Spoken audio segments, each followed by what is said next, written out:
Filsafat sebetulnya mirip dengan matematik karena ingin menguji konsistensi. Matematik hanya menguji konsistensi. Jadi bagian yang sama antara matematika dan filsafat adalah di dalam memelihara keruntuhan penalaran. Salah bernalar dalam matematika dan salah bernalar dalam filsafat itu fatal. Artinya seluruh fasilitas untuk menghasilkan konklusi dibatalkan oleh gagal nalar. Di dalam filsafat namanya fallacies, gagal nalar. Nah itu yang saya pakai selalu untuk membahas sesuatu. Jadi kalau saya bilang rejim itu dungu, ya dungu karena gagal nalar. Karena inkonsistensi di dalam penalaran, dalam kebijakan. Bukan orang yang dungu, tapi cara berpikirnya dungu. Kebijakannya dihasilkan oleh penalaran yang dungu. Jadi orang bisa marah, silakan marah, tapi tetap saya tunjukkan bahwa itu gagal. Nah filsafat membantu kita untuk terbiasa menguji asumsi. Mempersoalkan hipotesis. Jadi itu gunanya filosofi. Jadi bukan berniat dari awal, keterusan aja buat kalau belajar matematik, belajar fisika, ada kenikmatan, tapi belajar filsafat memungkinkan kita untuk do thing the unthinkable. Apa namanya? Memikirkan yang tidak dipikirkan orang lain itu.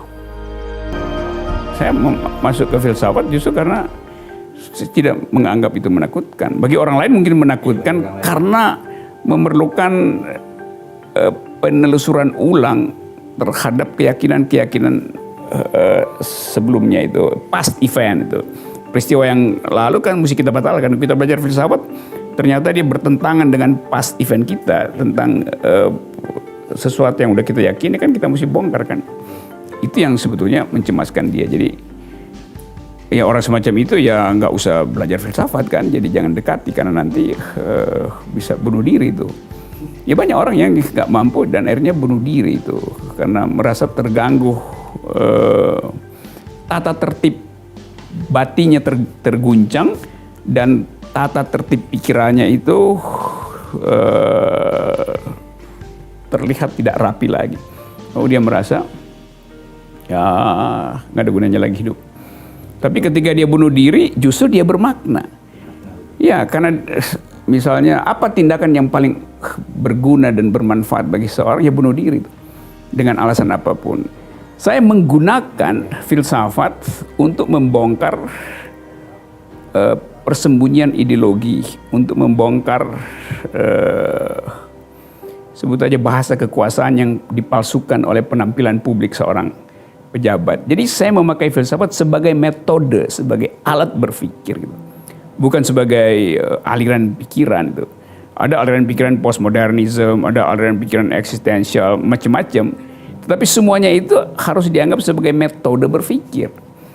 Jadi dengan menganggap bahwa sebut aja seluruh kehidupan publik harus bisa dipantau melalui filosofi. Jadi melalui peralatan berpikir filosofi ya. Nah di dalam metode berpikir itu kita misalnya bertanya apa itu kebenaran itu. Kebenaran itu dalam filsafat, dalam metode adalah koherensi di dalam argumentasi. Saya periksa. Sebetulnya filsafat bukan cinta kebijaksanaan. Filsafat cinta reason, cinta nalar, bukan cinta kebijaksanaan. Kata dasarnya memang filosofi atau mencintai tapi bijak di situ dalam pengertian mampu bernalar dengan baik. Kan itu. Jadi kalau ditanya orang semacam apa yang bijak, ya orang yang jalan pikirannya tidak dibatalkan oleh fallacies. Salah satu fallacies adalah feodalisme atau yang disebut sebagai ad verecundiam. Jadi kalau yang ngomong presiden maka pasti benar. Kalau yang ngomong adalah pemuka agama pasti benar. Kalau yang ngomong pemuka adat adalah benar. Itu benar karena dia punya posisi di dalam masyarakat. Nah filosofi menentang itu.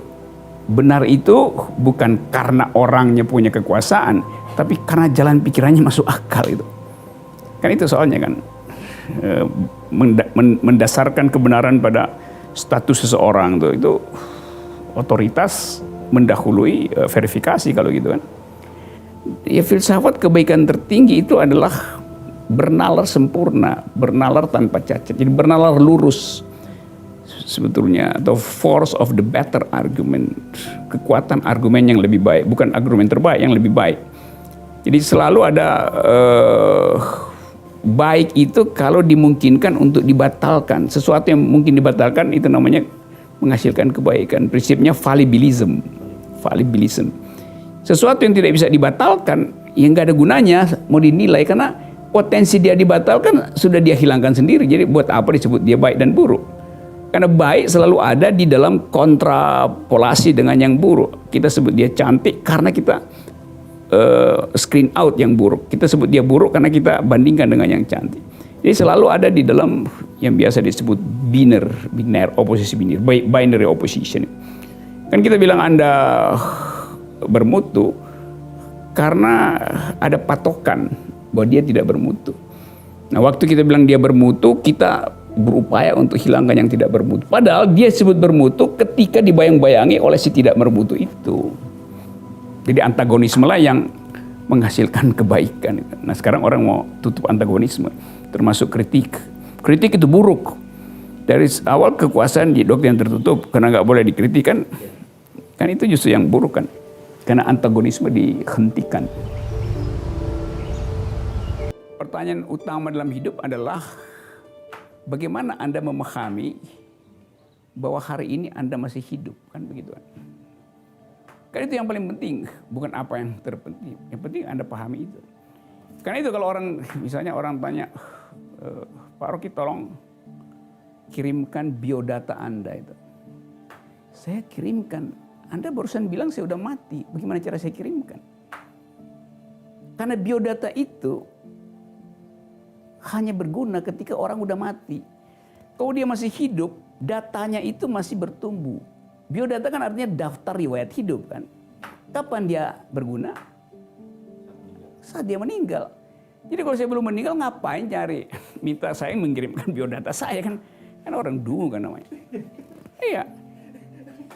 Karena nanti misalnya biodata itu kan, kalau saya kirimkan biodata saya 1 jam yang lalu misalnya. Selama sejam ini saya udah berubah biodatanya karena bicara dengan Anda kan. Jadi in the making biodata itu ongoing. Karena itu kacau kalau dibilang biodata itu data selama kehidupan itu. Data selama kehidupan dicatat ketika dia sudah meninggal.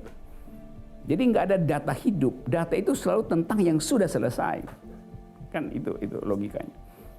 Nah, iya kan? Jadi ngapain nyari biodata gue itu? Oh, gue masih hidup.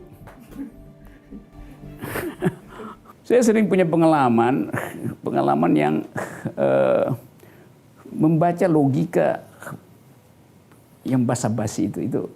Misalnya nih, panitia kalau setiap kali saya kasih seminar nanti ada panitia datang terus saya biasanya bawa ransel sendiri. Pak, saya bawain ranselnya nih. Saya tanya, buat apa Anda bawain? Buat dibawa ke mobil. Loh, saya juga bisa dibawa ke mobil. Tapi nanti Bapak capek bawanya. Lu dari tadi saya bawa ini saya nggak minta tolong orang, ngapain lu tiba-tiba anggap saya capek kan? Jadi basa-basi sebetulnya kan. Ngapain lu bawa barang itu? Atau habis seminar udah jam 2 misalnya, Pak Rocky belum makan ya? Iya, saya belum makan. Oh, kalau begitu kita cari makan dulu. Kenapa? Ya pasti lapar kan Pak Rocky kan? Karena belum makan. Loh, saya bilang belum makan artinya saya tidak lapar. Belum makan artinya saya kenyang itu. Ngapain nggak jawab? Jadi karena dia berbahasa basi nggak mau tanya saya lapar apa enggak. Dia tanya sudah makan atau belum. Saya bilang saya belum makan. Maka dia simpulkan saya lapar. Saya belum makan artinya saya kenyang. Karena itu saya belum makan kan. Itu bahasa basinya kan begitu kan. Jadi saya mau lurusan begituan supaya ada yang jelas kita ucapkan dalam cara kita untuk meluruskan pikiran. Tentu kadang-kadang dalam nada bercanda supaya dia nggak tersinggung. Tapi saya bilang ya, jalan pikirannya kan ngaco itu, mengucapkan itu. Nah, bangsa ini kekurangan tradisi untuk saling menegur pikiran loh, bukan menegur kelakuan. Ya kelakuan ya udah lo pilihlah kelakuan lo sendiri itu urusan moral. Tapi pikiran kan mesti ditegur.